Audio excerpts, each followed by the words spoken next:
wasn't long before tourism began in Muskoka, and the steamship lines handled most of the passenger traffic up and through the lakes for freight, mail, and people.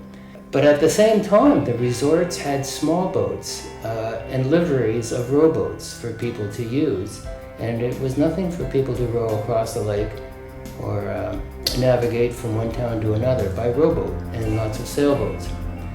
And around the turn of the century, when the gasoline motors were developed, there was a boat building trade too that developed in Muskoka.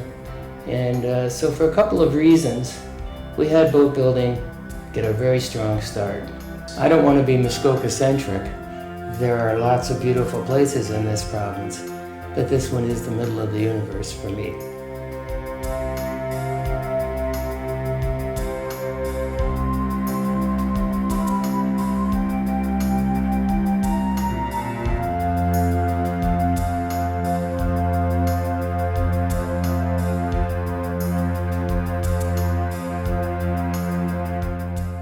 We're quite familiar with Port Carling as the hub of the lakes, and the center for, Gravenhurst being the center for the large steamship lines.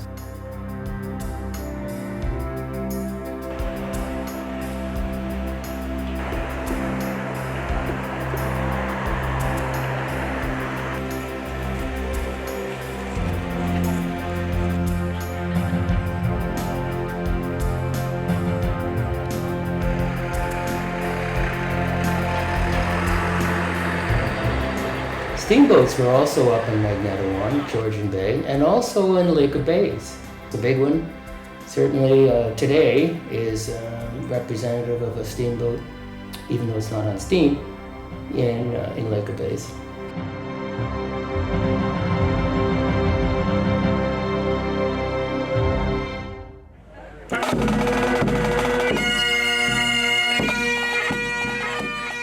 For me, wooden boats are special. They're not special for everyone, but they represent times past, a connection to the past, a graceful means of transportation, and something to celebrate of our heritage and history.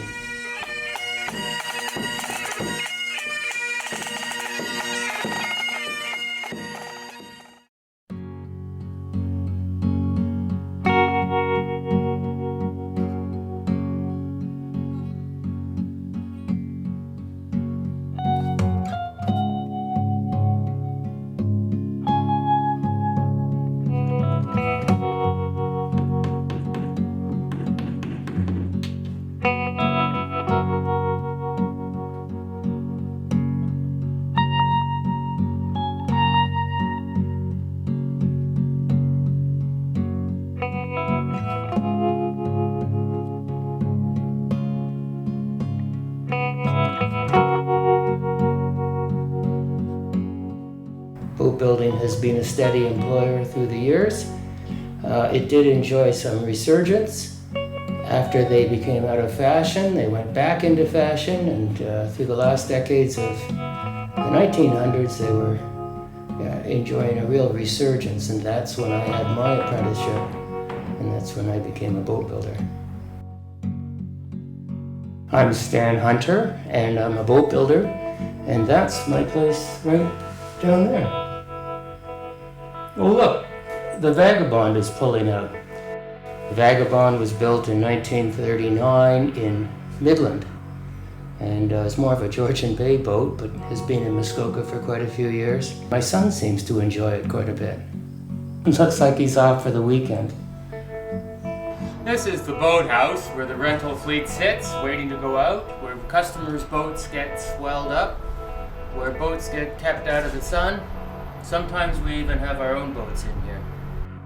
We even have canoes that come in to get recanvassed. Most of our work is refinishing and restoring of these runabouts that were all built in Muskoka. This winter was a big job for me. I undertook the commissioning of a 23-foot long deck launch. I started with an architect and drawings and listening to what a commissioner might like in a boat. And in September, from scratch, I began a construct that went through the winter season. And we began by ribbing the boat, and then planking the boat, then framing the boat, then filling it in, and then trimming. Planking is one of the most fun parts of the project. You see real progress day to day. Each plank is custom fit and steam bent and hand fit, hand shaved. To be in place. And at the end of the project, you want the boards on one side of the boat to match the ones on the other side of the boat.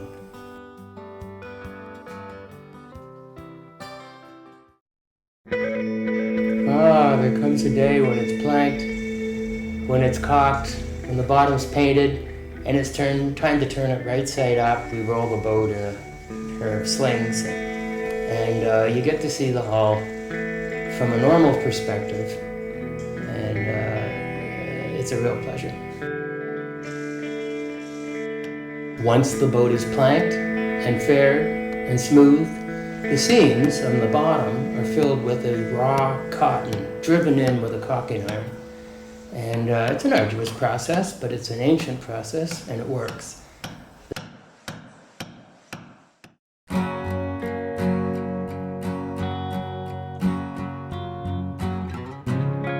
Once the planking is done, then the boat gets fit out with deck beams and decking. And Muskoka boats had edge-nailed decking showing no fastenings on the surface. Well, after all that is laid, they need to be scraped and sanded and dressed down to being smooth. And this is all part of the process of putting that finish on the boat, which Muskoka is a little famous for. I think that you can't undertake a focused project like this without balancing it with something else. And so the other half of what I do in the wintertime is choral work and singing. So I belong to the Cellar Singers, an Orillia-based Central Ontario choir. And interestingly, in this choir, everybody has another life, a profession, a skill, a work that they do, but music holds us together.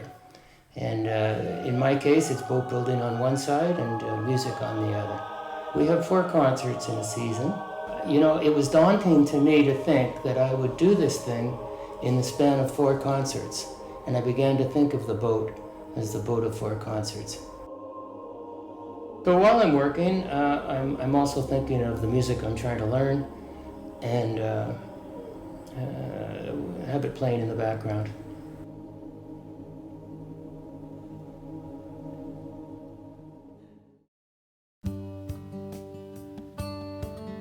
We start with a oil-based stain and surfacing the wood at least 8 times to bring it up to a good bright finish. Oh, this motor came from a dear old boat of mine that I enjoyed for many years. It was a Century Resorter. This is a 6-cylinder gray marine motor from the early 1950s, and it's about 100 horsepower. The fitting out of the interior is a bit finicky, but it's also listening to the commissioner and what he wants in the way of seating. And in this case, he wanted to be able to sit 6 or 8 people in a very small space, knee to knee, and have room for an hors d'oeuvre tray and a few step pads and an ice cooler. So it took a little bit of ingenious thinking to put that all together.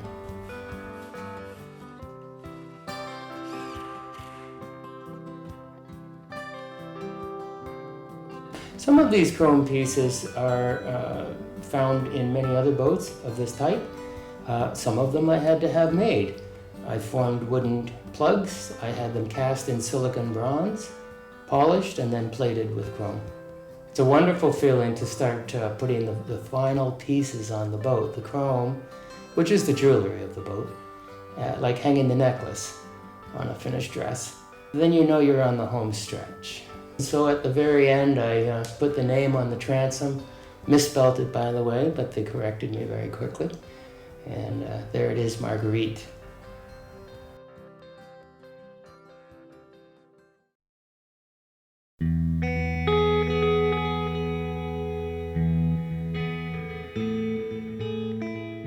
Well, this isn't a boat until it floats in the water and runs, and we're pleased with all the results. So Having it together in the shop is one thing, and then taking it, leading it to the water, seeing how it will float, where the water line will be.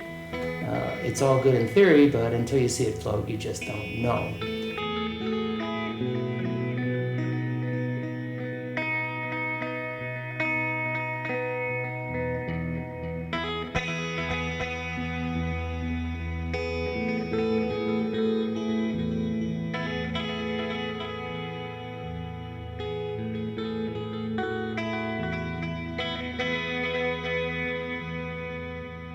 So on our first little run, it was very apparent this boat would need spur rails, and something I wouldn't have known until we took it out, and that's no big deal. We're able to add those on and see how the boat performs in all kinds of water.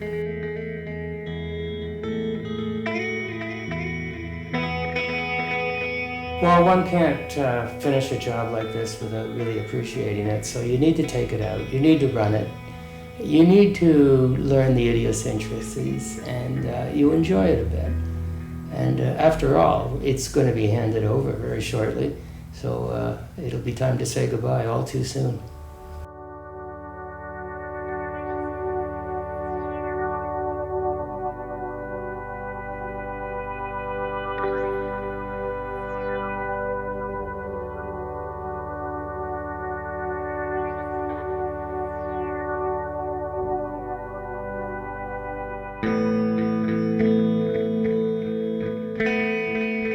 While there's no winning, you always have some detail that needs to be attended. All kinds of things can do a little fine-tuning and tweaking.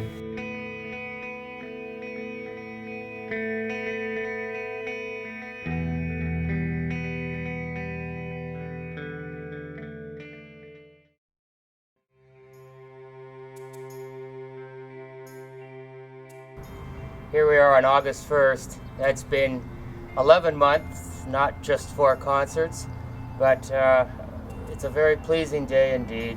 Finally, we're at the point where we hand the boat over. It's off to Lake Joseph, and but we'll do a little ride around first. What I like about the sound right now is how the water gurgles through the exhaust, and it's very pretty. They're both purrs. Well, before handing the boat over, I had to steal a little additional day and show it off to my neighborhood, show it off to where my roots in boat building really began. Makes me feel a little more prepared to hand the boat off. But there can be nothing more satisfying than when it's all done and riding with your own siblings and showing off what you've done over the course of a year.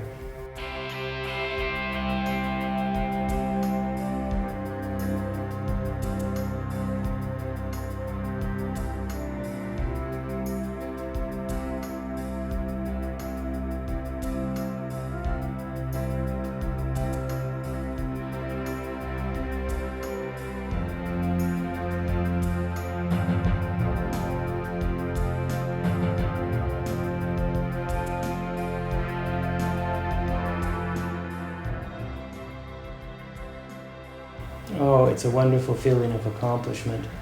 It's the same feeling as finishing a concert. But you've done something, and you've done something beautiful.